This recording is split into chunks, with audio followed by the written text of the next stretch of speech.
Imagine, if you will, the following. A fun-loving father figure with an enchanted harp, a bottomless cauldron, and a giant staff that can slay 9 enemies at a time. A morbid matron of death who, appearing in at least 3 distinct forms, including that of a crow or raven, curses warriors on the battlefield in addition to being a warrior in her own right. A literally otherworldly ruler with a self-driving, self-sailing boat and an enchanted sword. A sword that is given to a shiny young upstart polymath who also has an enchanted spear and a slingshot ball made from human brains, the latter of which he uses to kill his grandfather, a marauding monster that shoots fire out of his giant eyeball. And add to this motley crew a healer, a smith, a one-handed king who is given a silver replacement hand courtesy of the aforementioned healer and smith, a lover boy who has birds flying around his head, a champion-level warrior who also finds time to invent an alphabet, and a radiantly beautiful protector of domesticated animals whose pets, the king of boars and the king of weathers being castrated rams, would cry out anytime plundering occurred in Ireland. And yeah, I think it's safe to say what I'm describing here is a pantheon of deities. These are the Tuatha Dé Danann, the so-called gods and goddesses of Irish mythology. I say so-called, and this is the interesting bit, because in the medieval Irish manuscripts in which the myths of ancient Ireland are preserved, the Tuatha Dé Danann are very rarely referred to as gods. What's more, in the myths, the Tuatha Dé Danann are just one of several races or tribes that settle in Ireland, and they certainly aren't the only race capable of performing supernatural feats. It makes you wonder, are the Dagda, the Morrigan, Menin and MacLear, Lugh, Dian Caict, Govnu, Nuada Ergetlam, Angus Og, Ogma, Brigid, and all of the other members of the Tuatha Dé Danann, there are a lot of them, actual divine beings, or are they just common people who have been thrust into uncommon situations? Let's take a closer look.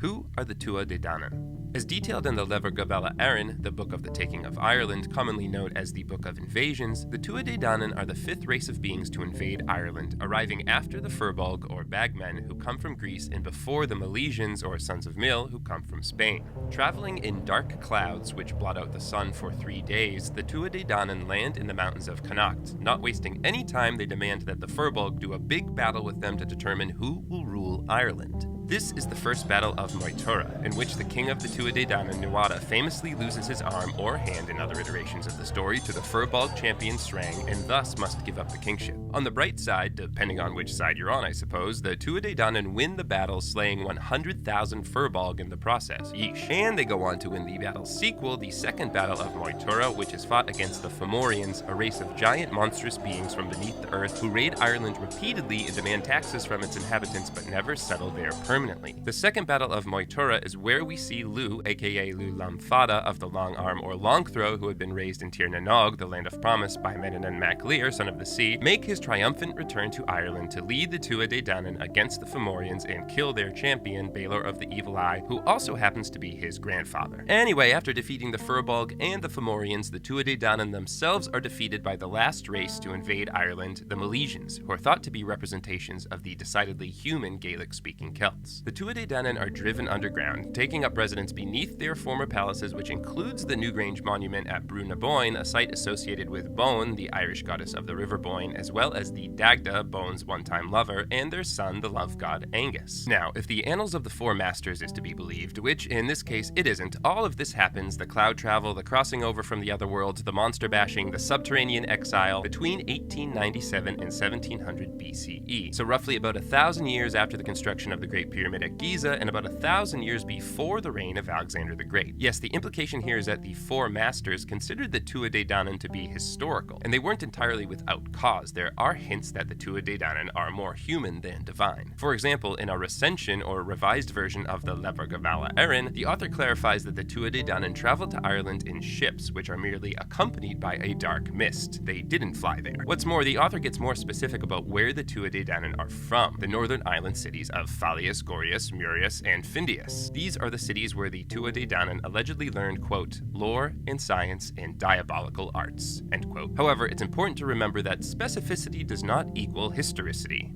Case in point, in this seemingly more grounded version of the story, perhaps the most fantastical element, or elements I should say, of the Tuatha Dé Danann are introduced. Their 4 supernatural treasures or jewels, which they bring with them to Ireland from the 4 cities. And I quote, out of Fallius was brought the stone of Fal, which was in Tara. It used to roar under every king that would take the realm of Ireland. Out of Gorius was brought the spear that Lugh had. No battle was ever won against it or him who held it in his hand. Out of Findius was brought the sword of Nuada. When it was drawn from its deadly sheath, no one ever escaped from it, and it was irresistible. Out of Murius was brought the Dagda's cauldron. No company ever went from it unthankful." End quote. It's hard not to interpret these 4 treasures or jewels of the Tuatha Dé Danann as mythical items. Then again, there is a stone on the Hill of Tara that some identify as the Lia Fail or Stone of Destiny, but I digress. When we couple the supernatural aspects of the Tuatha Dé Danann with the fact that there is little to no historical or archaeological evidence supporting their existence, it becomes clear that we're dealing with a mythical race. Perhaps a mythical race that was inspired by a pre-Celtic Irish people like the Balbeaker culture, but a mythical race nonetheless. Furthermore, the parallels we find between certain members of the Tuatha Dé Danann and certain deities from Gaulish and Brittonic mythology hint at a common Celtic or Proto-Celtic mythology from which Irish mythology is descended. FYI, I explore these parallels in greater detail in my video on the differences between Irish and Celtic mythology. Are the Tuatha Dé Danann gods? Accepting that the Tuatha Dé Danann are indeed a mythical race of beings, the question still remains. Within Irish mythology, are the Tuatha Dé Danann portrayed as gods or are they portrayed as humans? And the answer is yes. At least in the original version of the Lebra Gabála Érenn, the author makes clear that there are 2 distinct classes of beings within the Tuatha Dé Danann. The gods, who are their men of arts, and the non-gods, who are their husbandmen, aka their farmers or field workers. However, modern definitions of the Tuatha Dé Danann almost exclusively focus on the divine contingent of the tribe. For example, here's how historian Peter Beresford Ellis defines the Tuatha Dé Danann in his Dictionary of Irish Mythology. And I quote, "The gods of the pre-Christian Irish who inhabited the land before the coming of the Milesians. When Christian monks started to write down the sagas, these gods and goddesses were demoted into heroes and heroines, although much remained to demonstrate their godlike abilities." End quote. The Celticist John Carey, for his part, argues that labeling the Tuatha Dé Danann gods is reductionist. Instead, they are their own unique thing, or sui generis, of their own kind. And while the term immortals has been bandied about, I personally don't love it because some of the Tuatha Dé Danann, like Nuada, do eventually die. Granted, others like Manon and MacLear live supernaturally long lives that stretch across all 4 cycles of Irish mythology: the mythological cycle, Ulster or Red Branch cycle, Finian cycle, and King cycle. There's also the theory that the Tuatha Dé Danann are meant to be former angels from the land of Canaan. And according to famed Irish poet W.B. Yeats, quote, "There is much evidence to prove them fallen angels," end quote. Specifically in his book Fairy and Folktales of the Irish Peasantry, Yeats points to, quote, "the nature of the creatures, their caprice, their way of being good to the good and evil to the evil, having every charm but conscience," end quote. That is a great description of how the Tuatha Dé Danann behave in the myths, but such behavior rings more human to me than angelic. And while those human qualities are what help make the Tuatha Dé Danann such compelling characters, their humanity also makes it harder for us to classify them fully as gods. There's too much cross-pollination going on. Here, Ellis can explain this better than I can. Quote, "The Irish do appear to have made their heroes into gods and their gods into heroes. In the lives of these gods and heroes, the lives of the people and the essence of their religious traditions are mirrored." End quote. The etymology of Tuatha Dé Danann.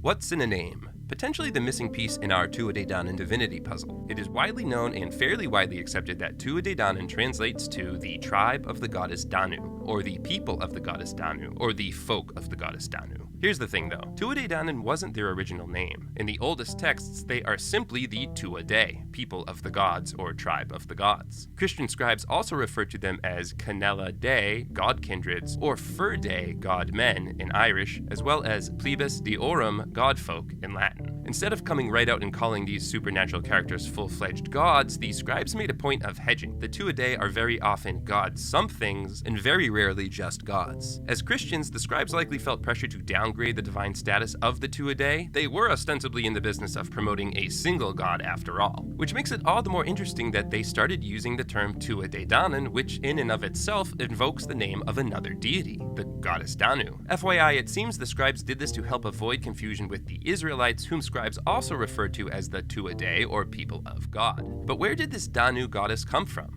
Possibly the Danube River, it turns out, or rather the names of the Irish goddess and Europe's second longest river and the Vedic water goddess Danu could all possibly stem from the same Proto-Indo-European root word meaning to flow. Or another theory to consider, there is no Danu at all. She was made up.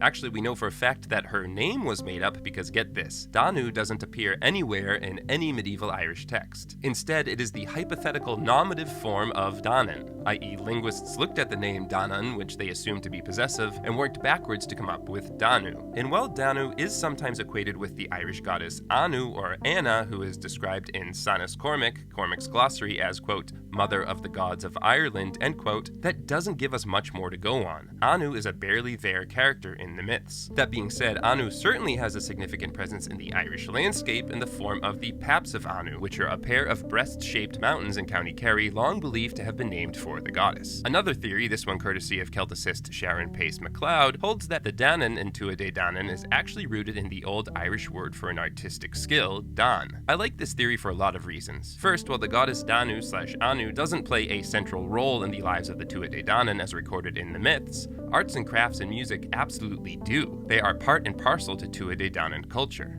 Remember our pal Lugh, aka Lulem Fada? Well, two of his other epithets are Ildanach, meaning skilled in many arts, and Samildanach, meaning equally skilled in many arts. See, the whole reason the Tuatha Dé Danann agreed to listen to Lugh in the first place and end up following him into battle against the Fomorians is because he is able to impress them so much with his artistic skills. The man can do it all. He is a master craftsman, carpenter, smith, harpist, poet, historian, sorcerer, and the list goes on. In the myths, possessing such skills is positioned as the pinnacle of personal achievement in Tuatha Dé Danann culture. Hence, it wouldn't be unreasonable to think their tribe would be named for them, which leads me to my next point. Some of the Tuatha Dé Danann already are named for them. Specifically, according to Kerry, medieval texts occasionally refer to some of the Tuatha Dé as the clan Elidan, or Children of Art. What's more, three of the craftiest members of the tribe, Govnu, the blacksmith, Credna, the goldsmith, and Lukta, the carpenter, are collectively known as the Trí Dé Dano, or Three Gods of Craft. And to Ellis's earlier point, such designations were reflected in the lives of actual ancient Irish people, amongst whom skilled workers were known as the Dana, or people of skill. Finally, let's not forget the definition given in the opening stanzas of the Lebre Gabala Aaron. Quote, "Those are the Tuatha Dé. Gods were their men of arts, non-gods their husbandmen," end quote. It's like the scribes are telegraphing us the answer from the past. The Danann addendum to Tuatha Dé is a reference to those divine men of arts, not some obscure apparent deity. Thus, I propose the following meaning for Tuatha Dé Danann: the tribe of the gods of art, or the tribe of the skillful gods, or something like that. Feel free to come up with better ones in the comments. Now, as to whether those supernaturally skilled members of the tribe do actually qualify as gods, I'm leaning, based solely on the textual evidence available, no. I'm siding with Kerry on this one. They're not gods, they're something else. For me, their antics are what push me in the non-divine direction. The Tuatha Dé Danann don't spend their days pulling cosmic strings or carrying the sun across the sky or making volcanoes erupt. Instead, they're tricking each other, sleeping around with each other, transforming each other into animals, battling rival tribes, and they're wielding weapons so powerful it makes one wonder, are the weapons the real heroes here? Or villains, depending on one's perspective? That's why, to me, the Tuatha Dé Danann, as they appear in the myths, more closely resemble a race like the elves from the Lord of the Rings, which makes a lot of sense given that J.R.R. Tolkien based his elves on the Tuatha Dé Danann. Think about it, a race of super powerful, intelligent beings who arrive in a mist and become infamous for their skills as craftspeople, and who battle a bunch of ugly monsters born beneath the earth led by a dude with a giant eye, and despite fighting for a land they've called home for thousands of years, they leave it behind because the age of men is upon them? Yep, that about sums it up.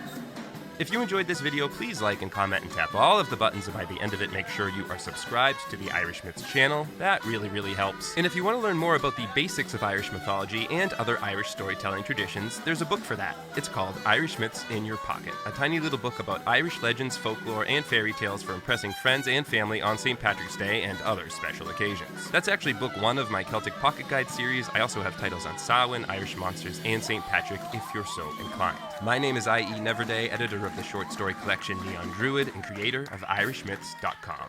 Thanks for coming out.